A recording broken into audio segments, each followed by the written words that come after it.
we updated our title, actually. It is Achieving Gender Equity in Modern Portfolio Management. So, all right, let's jump in. So,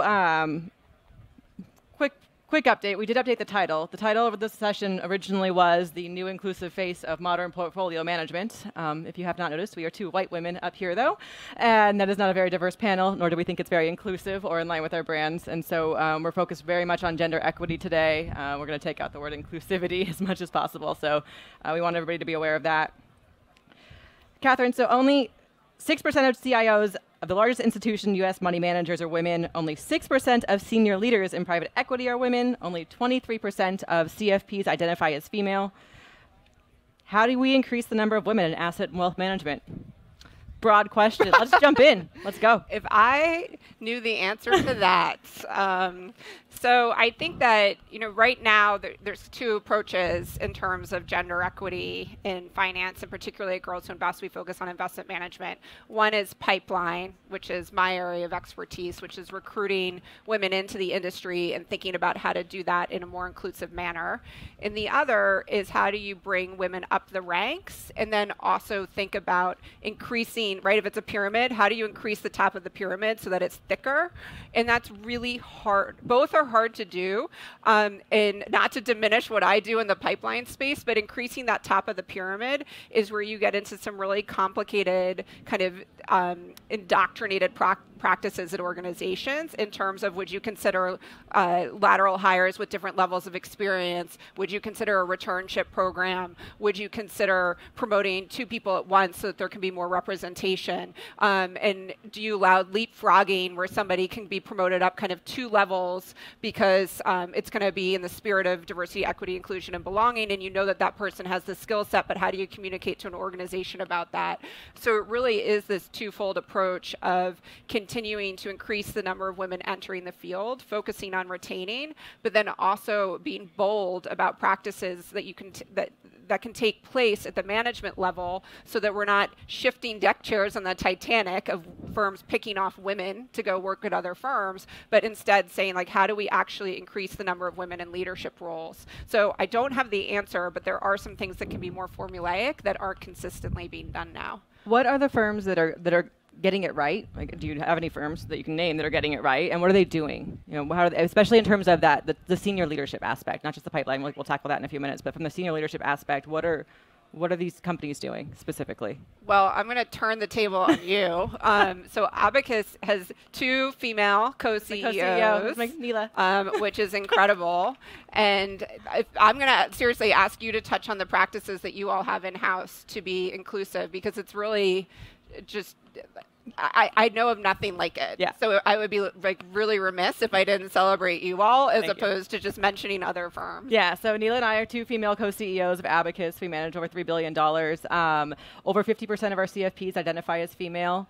We have 24 weeks of paid parental leave for either parent. For returning parents who come back to Abacus after having a child, we pay for a companion to travel with them and the child during the first year of life, and we also pay for shipping breast milk back home if the person is traveling as well. We have gotten rid of our recruiting bonuses. We are very much, we heard about that this morning in terms of, if you look at your network, if you look at the people that you hang out with, if you're recruiting from that group and they look very much like you, you are not going to get a diverse workforce. So we've eliminated recruiting bonuses. What else do? We do career pathing is huge. Clear and transparent career pathing, compensation and benefits. We make sure that it is transparent. We've been doing a lot of work from a DEI perspective at Abacus, and it's a lot of unsexy work, if I'm being honest. It's really about putting processes and procedures in place to make sure that everybody is working from an equitable standpoint. So whether you're hired and you're working locally in our Santa Monica office, or you're working remotely from South Dakota, we want to make sure that you're on the same footing. And so we're working to make sure that everybody is working from the same environment. What's your work from home setup? What's your access to your manager? How much feedback are you getting? What's the career? How the training? Is it online? Making sure that we are set up so that people have equal opportunity and equal access for growth is a big part of what we're doing as well. So, anything else, though, that you'd like to add to that? mean, and so that's from that. I will say that's from the RIA standpoint, right? That's what we're doing at Abacus. We're a wealth manager, but you're working with much larger. You're working with Goldman Sachs. You're working with much larger firms in your work. yeah, we work with 130 investment management firms, so we're lucky to work with so many firms. And I'd say that everybody has their different area of expertise. Some people are transparent about comp. Some firms have more balance in terms of where you can work and live. Other firms are really focused on sponsorship and mentorship. So that, I don't want to get myself in trouble here with my funders, so I'm not going to call out one single firm. Someone can stop by it later and I'll let you know. But I do think that what's changed significantly, Girls Who Invest was founded 7 years ago, and 7 years ago there was still the conversation of, gee whiz, we can't find women anywhere. We'd love to diversify the talent pipeline, but where do we find women? No one has that conversation anymore, which is huge progress in 7 years. And instead the conversation is how do we retain women? How do we understand where to find talent that might be through less traditional paths than we've historically hired as a firm? So the conversations have advanced significantly. And some of the firms that we work with have 50% analyst class that are 50% female, and that's outstanding. And other firms that we work with have one woman as a portfolio manager, and that's more typical at a hedge fund, for example. And there's a lot of honesty that our partner firms have with us on where they think they are falling short. And I think that's what's making Girls Who Invest so impactful, is that nobody's sugarcoating kind of the internal need to diversify their teams. And then that allows us to be more hands-on in terms of helping them find talent and also change their internal practices so that they can be more accepting of different talent populations. Let's talk for a minute about retention, Yep. because I think that's huge. You mentioned sponsorship and mentorship. Just break that down really fast, what that means, the differences there. Yep. So a sponsor is somebody who is going to shepherd somebody through a promotion, help talk to them about how they can advance in that organization. That is not the person that you confide in about how unhappy you are on certain days. Your sponsor, you want to be able to go into a room and be like, I want to promote Mary Beth. This is why she'd be an amazing co-CEO. Let me tell you what she's accomplished. And that person is at a senior executive level or at a decision maker level and really able to champion your career. You can sometimes confide in a sponsor, but they're not the person that you should be positioning as kind of your ear in the ear that you bend. A mentor is more of that role, is somebody that you can say, I've been debating, do I want to stay in an investor seat? Do I want to go in a manager role, management role? What does that look like? What are the trade-offs? I'm really debating the pros and cons of that. That's what you would rely more on a mentor to. So when I mentor women, I'm often helping coach them through different moments and decision points in their career. When I sponsor women, I am gangbusters. This person is going to get promoted. Let me tell you why. And I'll give you an example. I joined Girls Who Invest from Goldman Sachs, and when I was leaving Goldman Sachs, it was very, very clear who my successor should be. And she is a phenomenal woman. So every single time I told somebody, I left during the pandemic, which was very surreal to leave and have to call everybody instead of walking around the building and telling people you're leaving a job. So I was making just an unbelievable amount of phone calls. And every one of those calls, I said, I'm calling to tell you that I'm leaving, but let's talk about this person and let's talk about who I think would be exceptional in this role moving forward. That's sponsorship, is saying how am I going to help elevate and support somebody? And I was an outgoing employee, so no one needed to listen to me if they didn't want to, but I also knew that I had a platform where I could really promote the advancement of this exceptional person. And I leveraged that time with senior stakeholders as I was leaving Goldman so this person could be better positioned for promotion. And she deserved it on her own right, but it was just more really showing the sponsorship that she had. What do you think the role as women that we have in terms of mentorship and sponsorship, and also the role that men play, that men need to play? I'm just going to feed that to you. What role do you think men need to play in the sponsorship and mentorship of women? Role. I mean, men are still primarily the decision makers percentage-wise at most firms. So we're trying to shift to more equilibrium so that there can be more female voices at the table. And it's not an either or, which is really important to say out loud. We believe in diverse investment teams drive better outcomes because diversity of perspective is important to have at the table. At Girls Who Invest, right now we have an all-female team. I'm trying really, really hard to hire some men to join our team. So it's we have to practice what we preach, right? So it's not, and I think that men in decision maker roles need to say, why haven't I seen more resumes?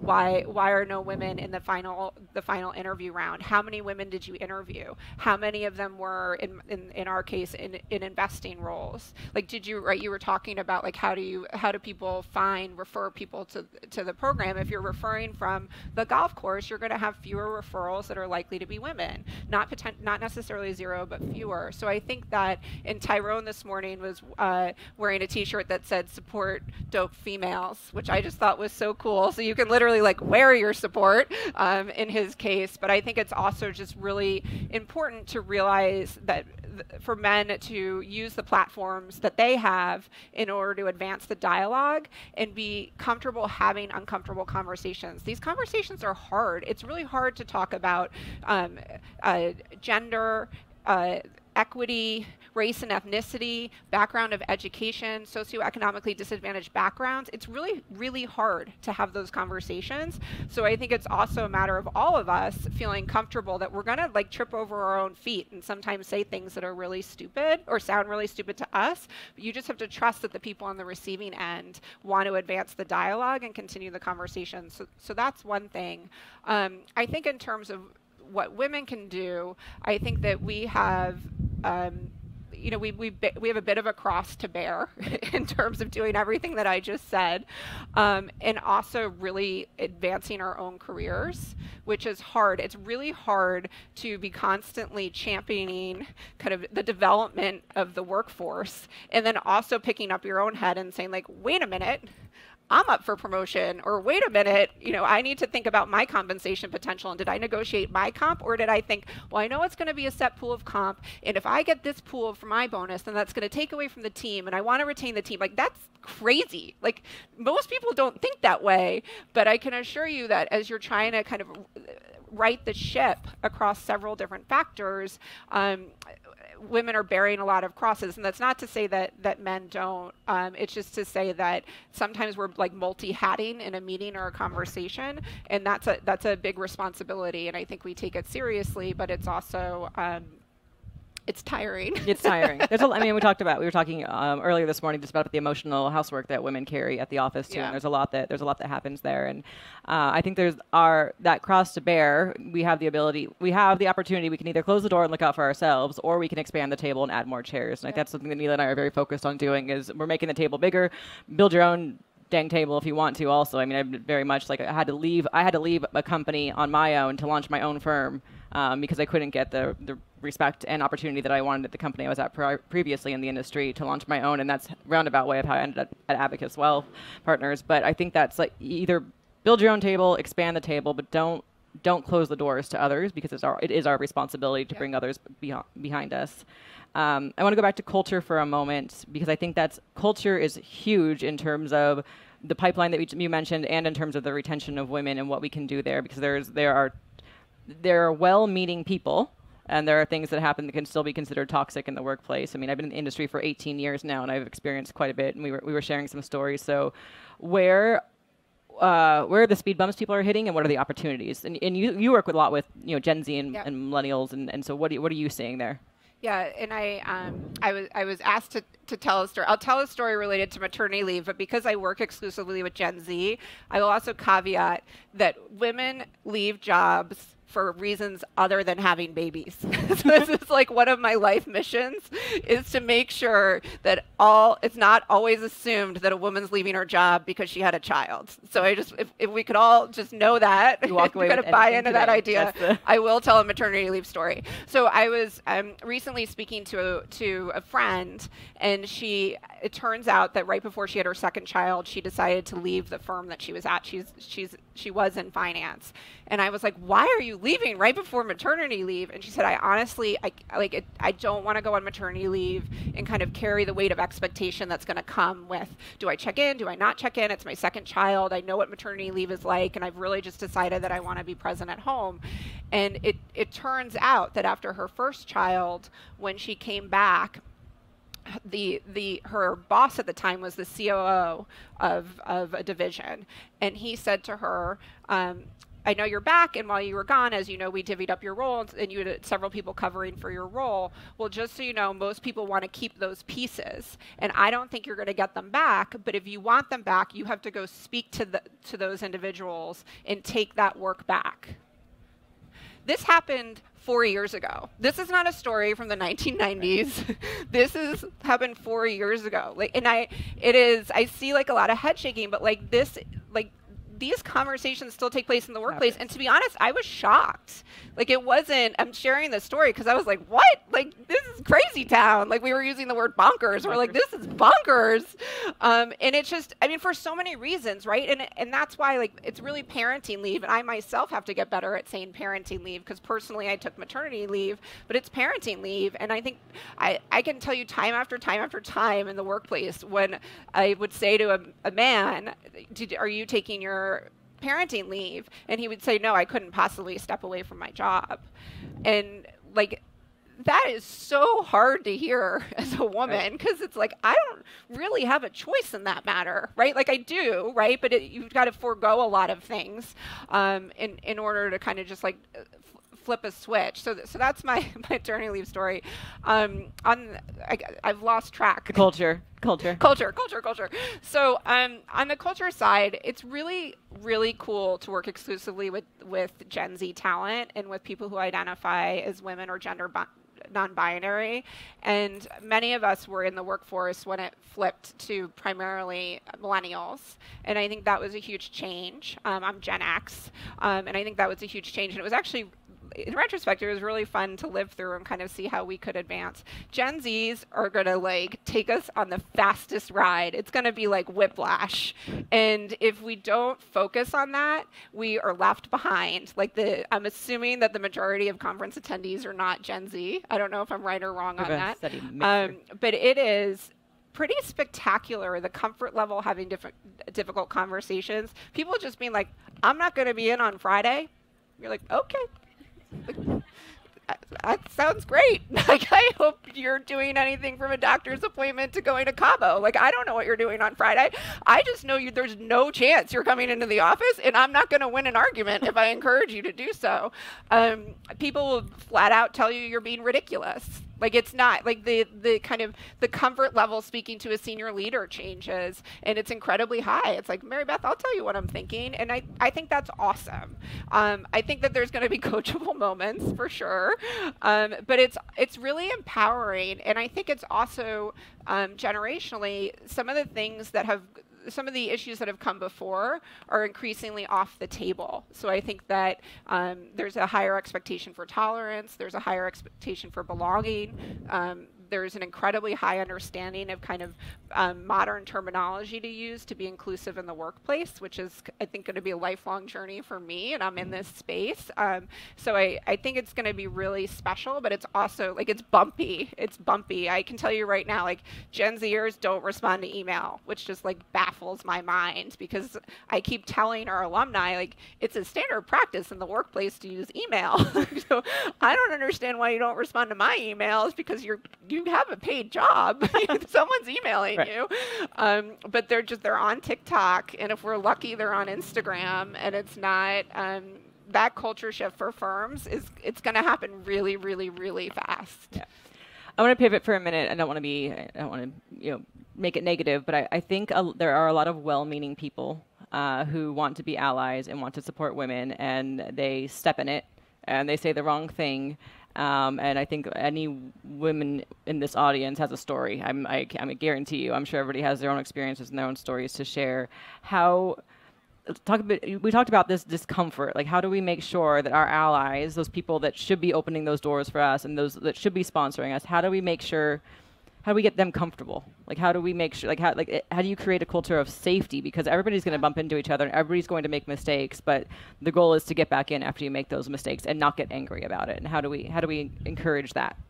I feel very strongly that there should be training for supervisors. I just think this is really complex space. I mean, I think there should be training for everybody, but I think it's really hard, like if you're just to use kind of standard levels, if you're an associate managing an analyst or you're a vice president managing an associate or an analyst, it's really hard to kind of know how to navigate. Your first time in a leadership role, you have to kind of adapt to the changing needs in the workplace. And I think it would be really helpful if there was more standardization on training and kind of how to overcome cultural misunderstandings, unconscious bias. I'm really grateful for the unconscious bias trainings that I've had. I think it's also, as managers, we have to admit what we don't know. Like I say to my team all the time, we have a big debate, which I will not go into right here, about if we say female or women. And I'm like, okay, walk me through this one more time. You know, like you have to admit what you don't know, and you have to admit where you're uncomfortable, and you have to admit that you're gonna, like I say to the team all the time, I'm like, I think I'm gonna say something wrong. I'm going to say it, and then can you coach me through how I should have said it differently?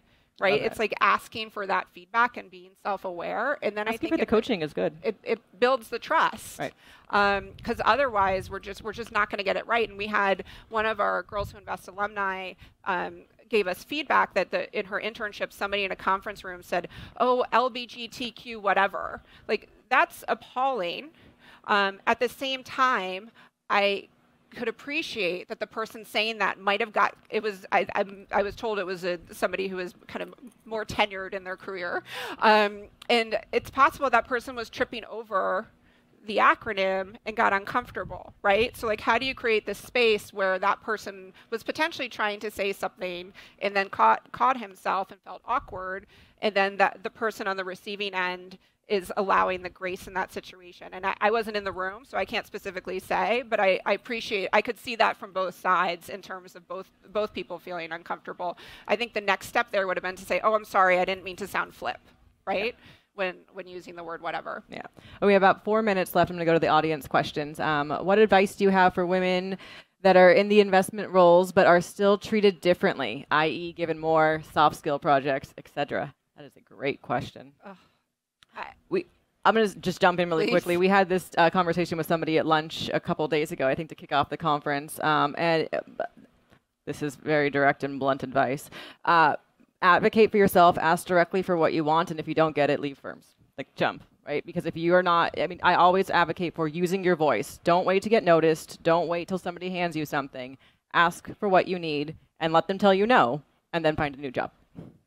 I think that's going to happen a ton. I think there's tremendous flight risk, and I think right now there's a lot of conversation about, well, we're going into recession, so we're comfortable with attrition in the workplace. I think high performers are going to leave. Yes. Right. Yep. So the attrition isn't going to happen at the necessarily where people are expecting it, and I think high performers are just going to walk and say, like, I'm fed up with this. So there's a lot to be done here, and I also think as leaders, we can't just put people in soft skilled training roles. We have to put people in roles where they're set up to, this is a competitive industry, to be on an equal playing field to show their performance. Yeah. And I think I was saying at lunch too, it's my job as CEO. It is my and Neela's job as CEO to keep our employees. It is our job to do what you need to make sure that you have the role that you feel supported, you feel comfortable, and you want to advance your career here. If you don't owe me anything as an employee, the employees don't have that loyalty that they used to have, back when. So now if you leave, you're choosing what's best for you. And if we failed you, then we failed you as CEOs if we couldn't build the career that you wanted here. So what are some examples of well-intentioned initiatives that went wrong / were not well received?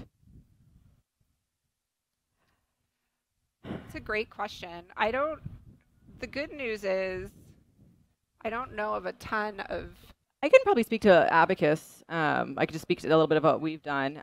We hired a DEI consultant back in 2020. We also did an unconscious bias training in the firm. We had the whole company go through it, and the consultant was phenomenal with our leadership team. We have a great action plan that we're implementing, and we separately did the unconscious bias training, and we had everybody take the test, get the results. And then the leadership team at the time, we did nothing with it from there. We didn't come back together. We didn't share. We didn't implement any trainings or follow-up learnings. We kind of pivoted to this other action plan, and that fell flat, right? So everybody had their results, and it was kind of like, now what do we do with this? And so I think when we're doing those things and you're making progress in these areas, you have to have the whole implementation plan, and it takes never underestimating the actual amount of time and conversations and discomfort that it does take when you're tackling, whether it's gender, race, whichever way you're going about it. There's time and thought and discomfort that comes in, and you need spaciousness for that. Yep, I think that's spot on. We got 45 seconds. Any other pressing questions? I will say too, this came up this morning with Camilla and Renee and Tyrone, but people really notice. So, I think practicing what we preach as leaders, and people notice if organizations are diverse or not diverse. People notice if statements are made in support of different communities and then no action is taken. Like, this is people are very attentive in the workplace right now, and that's a huge opportunity for employers to really step up, and they'll notice change, and that's exciting. And it's not something, it's scary, I know, sometimes, because a lot of work goes into it, but people will notice, and it really will meaningfully contribute to your organizations. Thank you. Thanks for this conversation. Thanks. This is so fun. Thank you.